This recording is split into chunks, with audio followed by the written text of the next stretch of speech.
I want to start today by having you imagine something for me. Just picture this. You are in charge of hiring for your company, and a resume lands on your desk that sounds, honestly, completely impossible. And I'm intrigued. What's on it? So, this candidate is offering to work for you 24 hours a day, 7 days a week. They never sleep, they never take a vacation, they don't get sick. I mean, they don't even take a coffee break.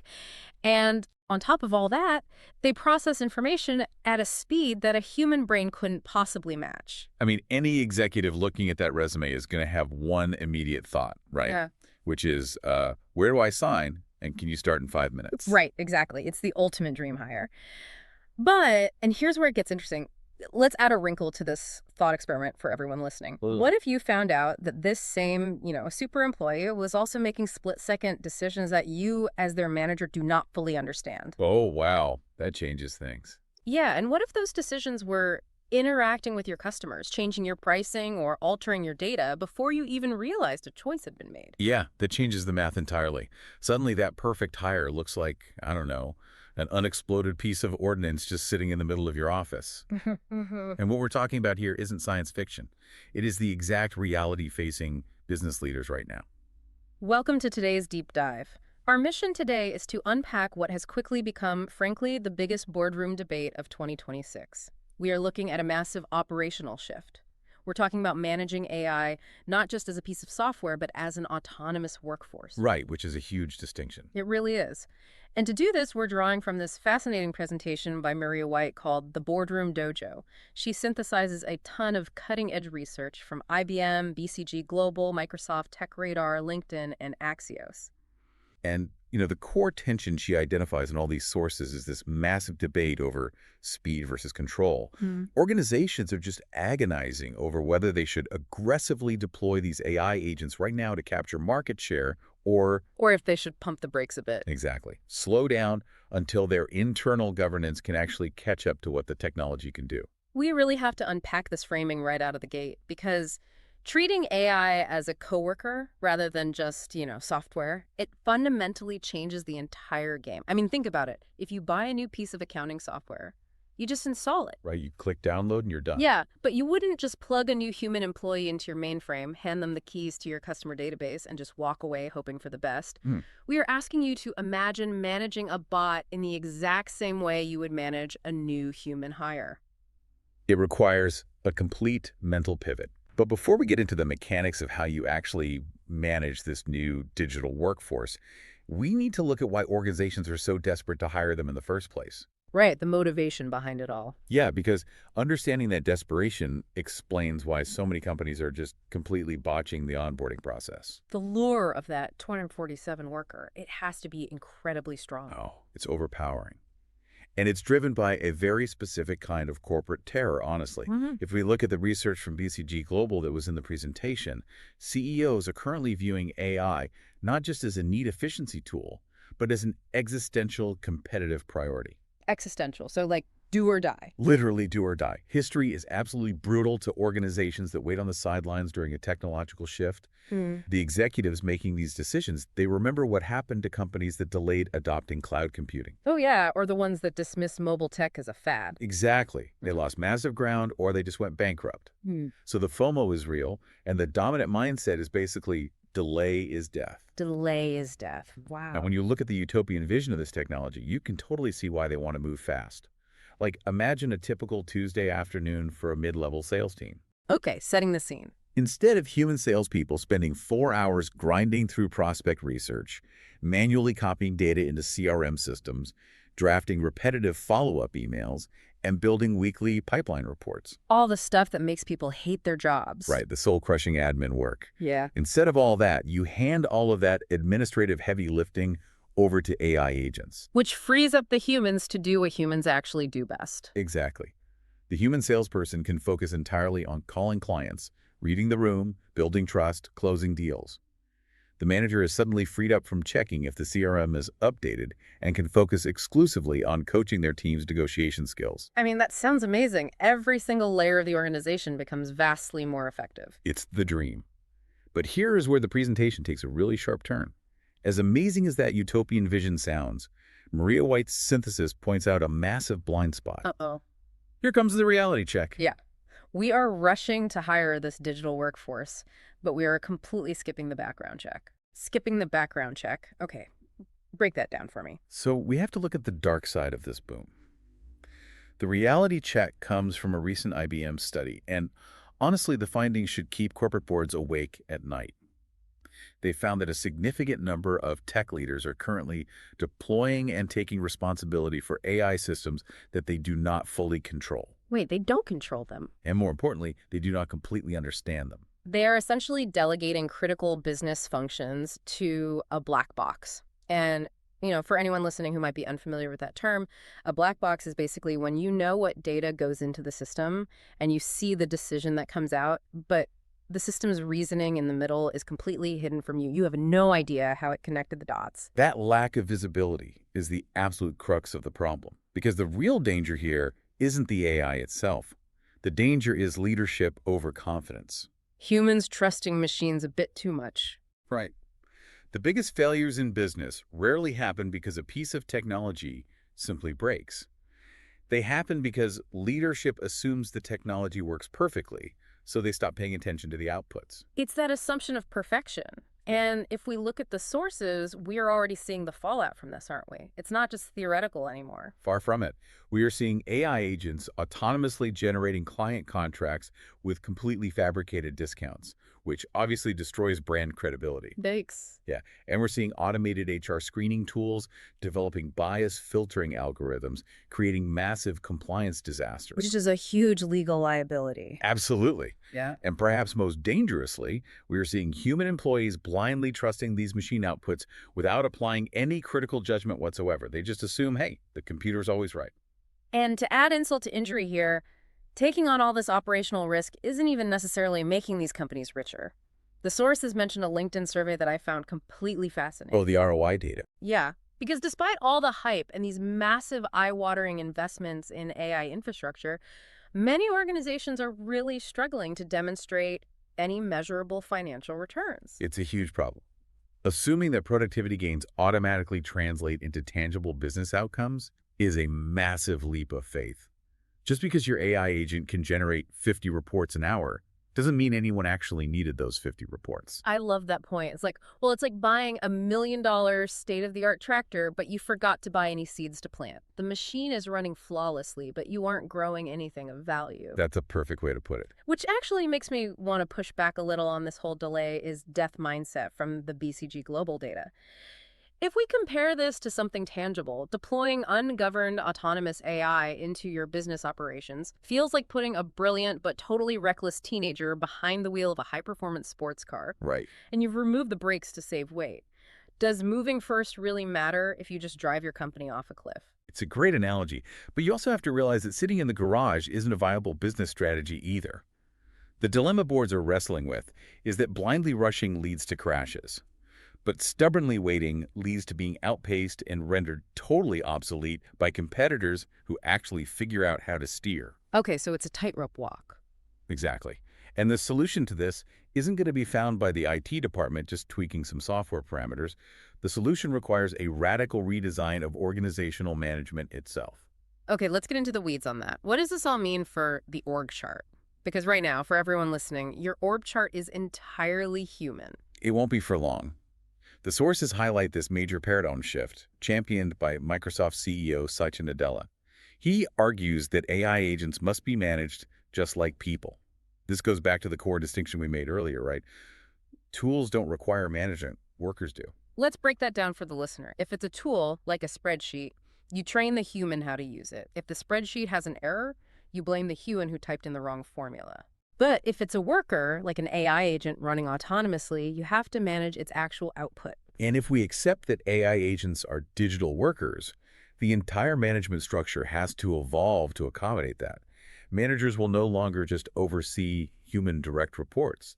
They will oversee hybrid teams of human and digital workers side by side. Okay, I have a highly practical, maybe slightly ridiculous question about this. Let's say you're a middle manager. You have a human employee who starts making up data on a weekly report. You pull them into your office, you have a tough conversation, and you put them on a performance improvement plan, a PIP. A classic management move. Right. So if my new digital worker, this AI agent, starts hallucinating a bad report, and by hallucinating, we mean the AI just confidently invents fake information, how do you actually put an algorithm on a PIP? It sounds like a joke, but I promise you, it is the exact logistical nightmare companies are trying to solve right now. Putting an algorithm on a PIP means you need entirely new frameworks for auditing machine logic. Yeah. Because, like you said, you can't just yell at the bot. Right. So what is the actual mechanism for that? How do you discipline code? You start by putting the AI in a digital sandbox. You basically Right. freeze its access to live customer data. Then, your engineering team has to rewind its decision tree to see exactly where it hallucinated the bad data. So you're digging into its brain, essentially. Yeah. You adjust its guardrails, and then, just like a human on a PIP, you make it run 1,000 test reports under strict human supervision before it gets its job back. Which means someone actually has to check that work. This is where a concept called human in the loop becomes critical. You design the workflow so the AI does the heavy lifting, gathering the data, formatting the report, whatever. But it literally cannot hit send or approve without a human manager clicking a button. The human is the final gatekeeper. Think about how you manage your team right now. You don't stand over their shoulder watching every single keystroke. You let them work, and then you review their final draft before it goes out to the client. That is exactly the workflow we are talking about for these digital workers. But this doesn't just stop at middle management, does it? Oh no, it goes all the way up to the boardroom.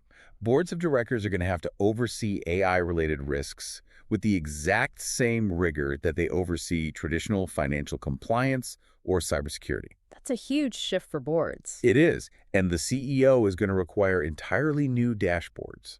They will need distinct, separate visibility into human productivity metrics versus machine productivity metrics. You have to know who or what is actually generating value in your company. Which brings us to the million-dollar question, doesn't it? If digital workers need this intense level of performance oversight, the entire corporate governance structure has to change. How do leaders actually build this? How do they overcome their totally rational fear of these autonomous risks while still moving fast enough to not get left behind? Well, the sources outline a very practical roadmap for this, focusing heavily on balancing speed with discipline. The core philosophy here is that the organizations that win the AI race in the long run will not be the ones who adopted it the fastest, Okay. nor will they be the most conservative organizations that waited for Pershing safety. The winners will be the best governors. The best governors. What does that actually look like in practice, though? The presentation outlines a framework for this, right? Yes, Maria White lays out 4 essential pillars for this transition. You need innovation, governance, reskilling, and accountability. If you only have 1 or 2 of those pillars, the whole structure collapses. It's about combining rapid, aggressive experimentation with extremely strict institutional oversight. You know, those 4 pillars, governance, accountability, they can sound a bit like dry corporate buzzwords. But it brings me back to the sports car analogy we were using earlier. Let's hear it. Building corporate governance for AI, the human in the loop workflows, the boardroom dashboards, the auditing mechanisms, it is exactly like putting high performance brakes on a race car. I'd take that analogy a step further, actually. You don't spend millions of dollars building strong brakes on a race car because you want to drive under the speed limit. You build the best brakes in the world so that the driver feels confident maintaining absolute top speed right up until the last possible second before a dangerous corner. Yes, exactly. The governance isn't there to stop innovation. The auditing and the guardrails give the CEO the control they need to press the gas pedal to the floor without, crashing the company. And this requires a fundamental shift in the executive mindset. The ultimate goal of an AI strategy is not simply to have more AI. The goal is to make better decisions. Governance is the mechanism that ensures the AI is actually improving your decision-making rather than just helping you make bad decisions faster. Wow, making bad decisions faster. That's a terrifying thought. But having that perfect governance framework, having those high-performance brakes on paper, is only half the battle. Because integrating it into the real world means dealing with the messy, totally unpredictable human element. It always comes back to the humans. Right. The humans are sitting in the passenger seat while this race car takes those corners at top speed. And for everyone listening who has watched automation enter their industry, they are probably terrified. Yeah, we have to tackle the emotional elephant in the room here, which is job security. Whenever a company starts talking about AI as a workforce, human employees immediately, and I'd say rationally, worry that they are going to be replaced. Are they wrong to worry? Let's be honest about this. Well, history shows us that technology usually changes work rather than eliminating it entirely. It redeploys human effort.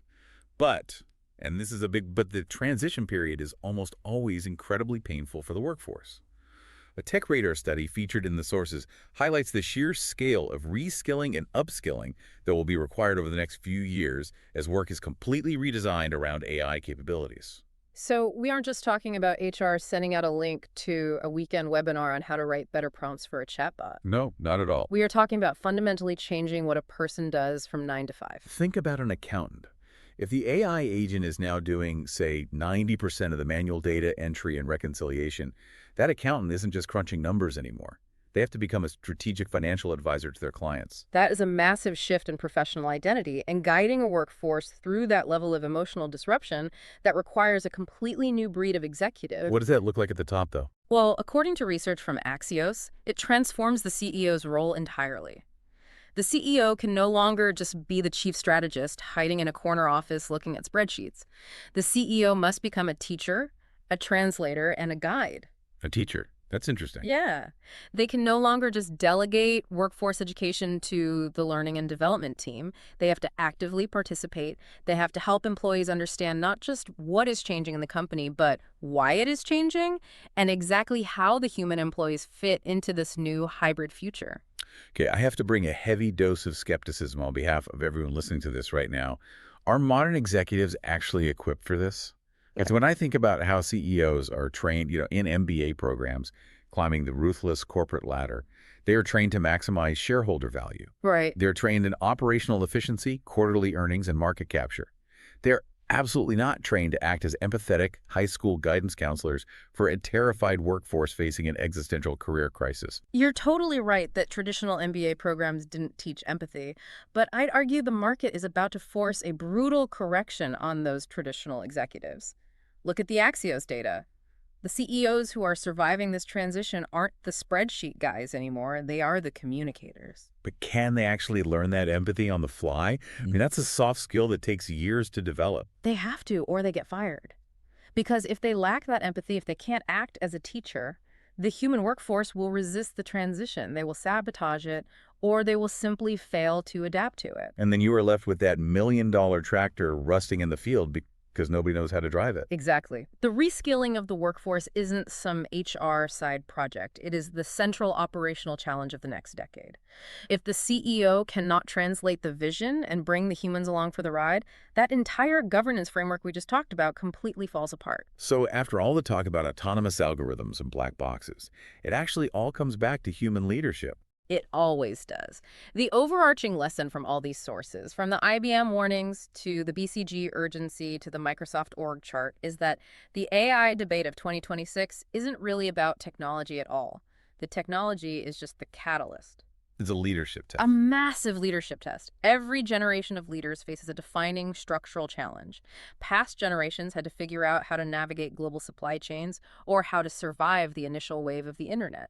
This generation faces artificial intelligence as an autonomous workforce. And success belongs to those with the clearest accountability mechanisms, the strongest governance brakes, and the most adaptable, well-trained human workforce. The question the boardroom should be asking is no longer whether AI will change the business. That is a given.